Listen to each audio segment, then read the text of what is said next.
যার মাথায় মমতার হাত সে খায়, জোরে বলুন, যার মাথায় মমতার হাত সে খায় জেলের ভাত। আমি এতদিন পর্যন্ত চিৎকার করেছি, লড়াই করে গিয়েছি, আমার একটু কনফিডেন্সটা লো ছিল, আপনাদের ধরতে দিইনি, কিন্তু এখন বলছে আমার কনফিডেন্স ফুল হাই আছে, ও গাটার জেলের ভাত খাবেই খাবে। কারণ ও দিদি বলে দিয়েছে, এতদিন কাছে টানিনি, যাকে বলতো তুই বোম্বা দিস দূরে রাখতো, তাকে দেখে কি বলছে, আমার থেকে ওকে বেশি বিশ্বাস করি। মানে বুঝতে পারছেন, ওই অনুব্রত মন্ডল ও দিদির খুব স্নেহধন্য ছিল। পার্থ চ্যাটার্জি কথাই কথাই দিদির স্নেহধন্য ছিল। কারণ আমি একটা কথা বলি, না বলে থাকতে পারছি না। আমি একটা বাড়িতে ইনভাইটেশন ছিল, আমিও ছিলাম, তখন আমি রাজনীতিতে ছিলাম না, পার্থবাবুও ছিল, অনেক রাজনৈতিক নেতারাও ছিল, আমি অরাজনৈতিক হিসাবে আমি একাই ছিলাম। তো আমি বসে যেহেতু মন্ত্রী ভালো করে দেখছিলাম, দেখি বারবার মধ্যে মধ্যে ফোন করছে, হা দিদি এই হচ্ছে, দিদি সেই হচ্ছে। পার্থবাবু করছিলাম, দেখেছিলাম, সেই পার্থবাবুর মাথায় এমন হাত রেখেছে আজকে জেলের ভাত খেতে হচ্ছে। তো এই মেয়ের কথা যদি ভেবে কেউ মনে করে দাদা আছে আমাকে পাম দিচ্ছে, আমি আইন হাতে তুলে নিই, আমি একটা কথা বলে যাই, সন্দেশখালী বেতাজ বাদশাহ, মুকুটবিহীন বাদশাহ নিজেকে যে দাবি করতো, সে এখন কিন্তু জেলের ভাত খাচ্ছে। আমি সতর্ক করে যাচ্ছি, আমি কারণ একটু বলে দিয়ে যাই, শুধু আমাকে কিন্তু জাতীয় পতাকা তুলতে দেওয়া হয়নি, যার যার নামে মামলা আছে, জাতীয় সঙ্গীত মাঝপথে বন্ধ করে দিয়েছে, আমি কিন্তু তাদের নামে সব একটা করে ঠুকে রেখেছি, সময় আসবে তাদেরকে কিন্তু ছাড়বো না।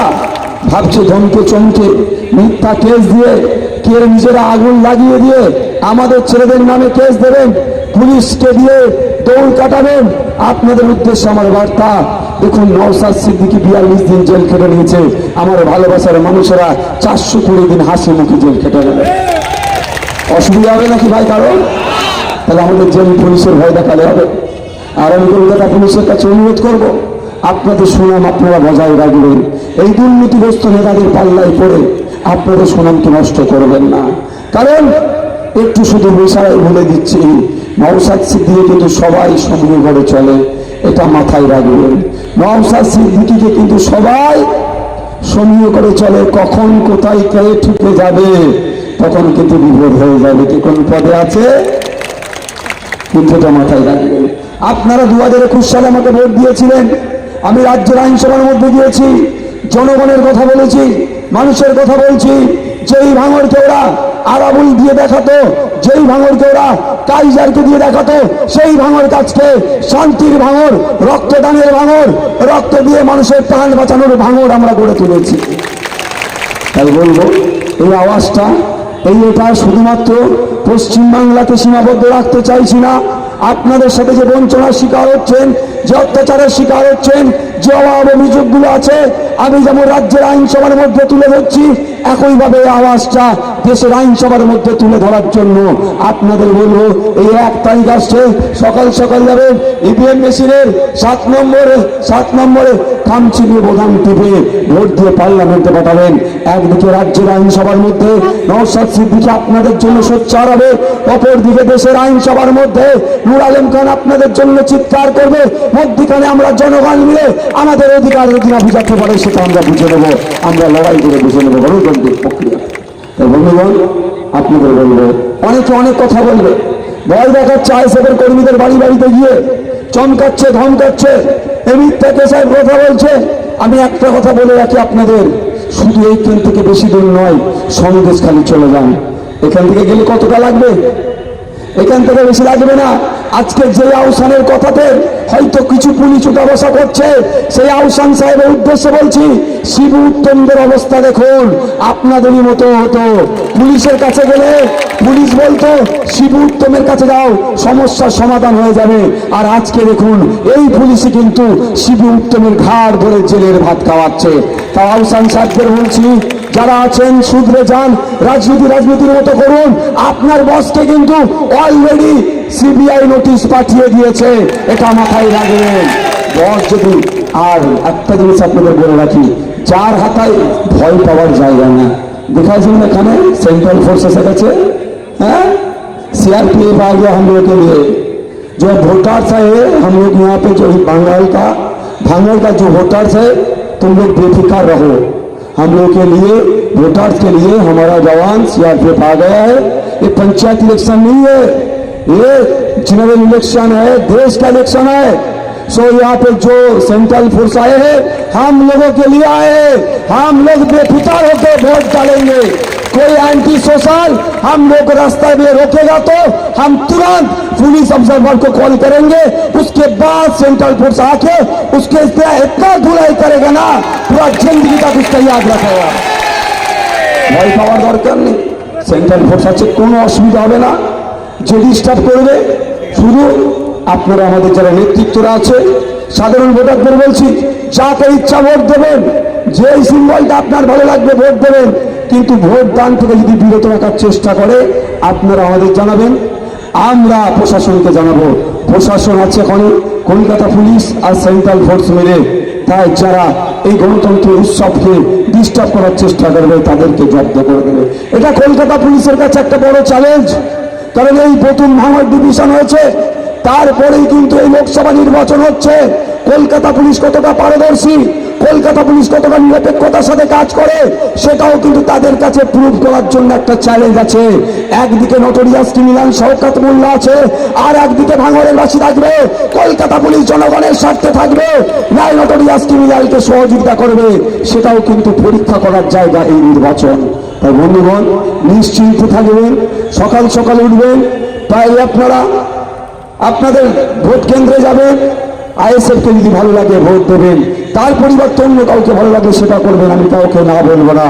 কিন্তু আপনাদের ভোট রাস্তায় যদি কেউ আটকায়, ভোট দিতে যদি কেউ বিরত রাখে, আমাদেরকে জানাবেন, তাকে কিভাবে ঠান্ডা করতে হয় বুঝিয়ে দেবো। আর একটা কথা বলে যাচ্ছে আপনাদের, 4 তারিখ অব্দি অপেক্ষা করবেন আপনারা। বিভিন্ন জায়গায় ভোটের পরের দিনই দেখবেন তৃণমূল আবির মাখছে, কিন্তু এই আবির মাখছে কেন বলুন তো? এই যে বাকি ইলেকশনগুলো আছে এদের ছেলেদের মনে কনফিডেন্স দেওয়ার জন্য। তৃণমূল ভালো করে জানে তাদের পায়ের নিচে থেকে মাটি সরে গিয়েছে, তৃণমূল ভালো করে জানে যে 4 তারিখের পরে বাংলায় তৃণমূলের অস্তিত্ব থাকবে না, বাংলায় আইএসএফ সব যারা বিরোধীরা আছে হেভি অংশে সিট জিততে চলেছে, এরা বুঝতে পেরে গিয়েছে। কিন্তু এখন যদি এরা দেখে যে ভয় পেয়ে যায়, তাহলে বাকি জায়গাগুলোকে আর ভোট করাতে পারবে না। আমি আপনাদের বলছি, ভাঙড়ের মানুষ 2021 সালে একদিকে বিজেপি তৃণমূলের বাইনারি ছিল, বিজেপি নাকি চলে আসবে, সেটাকে ভয় পেয়েও কিছু মানুষ হয়তো তৃণমূলকে ভোট দিয়েছিল। 2021 সালে কিন্তু আর কেউ আসার জায়গা নাই। 2024-এ কে আসবে ভাঙড়ের মানুষ আর দেখতে চাইছে না। আমি আশা করব ভাঙড় থেকেই লক্ষাধিক পরিমাণে ভোট নেব। ওইদিকে সোনারপুর, বারুইপুর, এদিকে আপনার টালিগঞ্জ, ওইদিকে আপনার যেগুলো আছে সব মিলিয়ে এখান থেকে আমরা সংখ্যাগরিষ্ঠ ভোট নিয়ে আমাদের নূর আলম খান পার্লামেন্টে যাচ্ছে আপনাদের হয়ে কথা বলতে। আপনারা অবাক হবেন পার্লামেন্টে আমি কেন যেতে বলছি। সারা ভারতবর্ষ থেকে 543 জনকে পার্লামেন্টে পাঠায়, পশ্চিমবাংলা থেকে 42 জনকে পাঠায়। এদের কাজটা কি? আগামী 5 বছর দেশ কেমন থাকবে, দেশের জনগণের হাতে কিভাবে টাকা আসবে, দেশের নিরাপত্তা কেমন থাকবে, ছাত্র যুবক ভবিষ্যৎ কি হবে, পড়ার শেষে যারা পড়াশোনা করছে শেষে একটা চাকরি পাবে, বেকারত্ব দূর করবে, ক্ষুধার সূচকে দেশের সংখ্যা বৃদ্ধি পাচ্ছে, আমাদের নাগরিকের সংখ্যা বৃদ্ধি পাচ্ছে, সেইটা কমবে কি করে? এই পলিসি তৈরি হওয়া নির্বাচনটা কি? সেটা হচ্ছে জেনারেল ইলেকশন। তাই পশ্চিমবাংলাতে 42টা সিট আছে। এই 42টা সিটে কতজন কন্টেস্ট করছে আপনারা জানেন? ভাই ওখানে কি পানি আছে নাকি যারা উঠে পড়ছে? পশ্চিমবাংলায় 42টা সিট আছে তো নাকি এমপি সিট? কতজন কন্টেস্ট করছে আপনারা জানেন?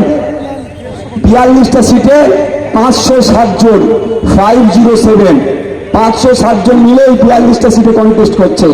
সবাই বলছে আমাকে ভোট দাও, আমি ভালো কথা বলবো, কিন্তু ইতিপূর্বে এই ভাঙড়ের মানুষেরা যাদবপুরের মানুষেরা যাকে ভোট দিয়ে পার্লামেন্টে পাঠালো এই ভাঙড়ের কৃষকদের হয়ে কথা বলার জন্য, ভাঙড়ের শ্রমজীবী মানুষের হয়ে কথা বলার জন্য লেদার কমপ্লেক্সে কাজ করছে।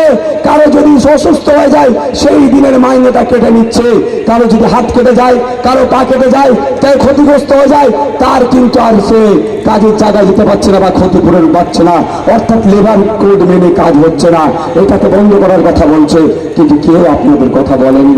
ইতিপূর্বে 17 বার ভোট দিয়ে আপনারা পার্লামেন্টে পাঠিয়েছেন, আপনাদের হয়ে কথা বলেনি। কি হয়েছে? মোটা অঙ্কের একটা মাইনে পেয়েছে আর 5 বছর শেষে একটা পেনশন পাচ্ছে। তাই বন্ধুগণ বলবো, এবারে ঠিক যেমন 2021-এ সমস্ত বাইনারিকে ভেদ করে দেশের রাজ্যের আইনসভার মধ্যে নওশাদ সিদ্দিকী আপনারা পাঠিয়েছেন। আপনাদের ভরসা, আপনাদের আস্থা আমি কি নষ্ট করেছি ভাই? আপনাদের জন্য বিরোধী বিধায়ক হিসাবে যা যা করা দরকার সেটা আমি করে চলেছি। ঠিক একইভাবে কোনো বাইনারিতে পা দেওয়ার দরকার নাই, কোনো সিপিএম এর কোন আমার বন্ধুদের ভুল বোঝানোতে ভোটটাকে নষ্ট করা দরকার নয়। আমি আপনাদের বলি, আপনাদের মূল্যবান খাম চিহ্ন ভোটটি খাম চিহ্নতে দিয়ে পার্লামেন্টে পাঠান। নূর আলম খান পার্লামেন্টে যাবে, এই যাদবপুরের মানুষের জন্য চিৎকার করবে। ঠিক যেভাবে আমি ভাঙড়ের মানুষের জন্য, সারা রাজ্যের মানুষের জন্য বিধানসভার মধ্যে চিৎকার করছি, মানুষের জন্য কথা বলছি, ঠিক একইভাবে চিৎকারটা করবে। দুঃখের বিষয়, এখন অপদস্থ সরকার আমার ডাকে হয়তো সাড়া দিচ্ছে না, কিন্তু আমার ডিউটি আমি পালন করে যাচ্ছি।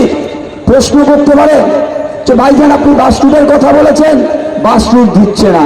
ভাইজান আপনি বলেছেন বিএলআর অফিসগুলোতে যে ঘুঘুর বাসা হয়েছে সেটা বন্ধ করতে হবে, এরা করছে না। ভাইজান আপনি বলেছেন নরমুলি হসপিটাল, জিএলগাছা হসপিটালকে সুপার স্পেশালিটি বানাতে হবে, এরা শুনছে না। ভাইজান আপনি শিক্ষার প্রতিষ্ঠানের বাড়ানোর কথা বলেছেন, স্পোর্টস কমপ্লেক্সের কথা বলেছেন, আপনার হোস্টেল চালু করার কথা বলেছেন, এরা তো শুনছে না। দেখুন, আমি তৈরি করার মালিক নয়, আমার হাতে তৈরি করার যদি পাওয়ার থাকতো আর বলতে লাগতো না, আমি তৈরি করে দিতাম। আমার হাতে কি পাওয়ার কি আছে? আমাকে বলার কি ক্ষমতাটা আছে। এখন আমি বিরোধী সিটে বসি, বিরোধীরা এটা তৈরি করতে পারে না। বিরোধীদের কাজ হবে কি? অপোজিশনের কাজ কি? সরকার পক্ষকে জানিয়ে না। অপদার্থ তৃণমূল সরকার ভাঙড়ের মানুষের সাথে দ্বিমাত্রিক সুলভ আচরণ করছে। ভাঙড়ের মানুষ তৃণমূলের চোরেদের দলকে ভোট দেয়নি বলে দ্বিমাত্রিক সুলভ আচরণ করছে। তাই সময় এসেছে আবার রাজ্য সরকারকে বুঝিয়ে দিতে হবে, ভাঙড়ের মানুষ কোনো ভুল পথে হাঁটে না। ভাঙড়ের মানুষ ইতিহাস তৈরি করে, ঠিক যেভাবে ইতিহাস 2021 সালে তৈরি করে পার্লামেন্টের মধ্যে পাঠিয়েছিল, যে পার্লামেন্টের মধ্যে গিয়ে সারা রাজ্যের মানুষের জন্য চিৎকার করতে পারছে। তাই আপনাদের বলবো, কোনো বাইনারিতে পা দেওয়ার দরকার নয়। আপনাদের ভোট আপনারা খান চিহ্নতে দিন, খান চিহ্নকে পার্লামেন্টে পাঠান। একদিকে পার্লামেন্টে নূর আলম খান চিৎকার করবে, একদিকে রাজ্যে নওশাদ সিদ্দিকী চিৎকার করবে। রাজ্য সরকার, কেন্দ্র সরকার আমাদের পাওনাটা বুঝিয়ে দিতে, তারা বুঝিয়ে দিতে তারা বাধ্য হবে। তাই বন্ধুগণ, আপনাদের বলবো, অনেকে অনেক কিছু বুঝাবে।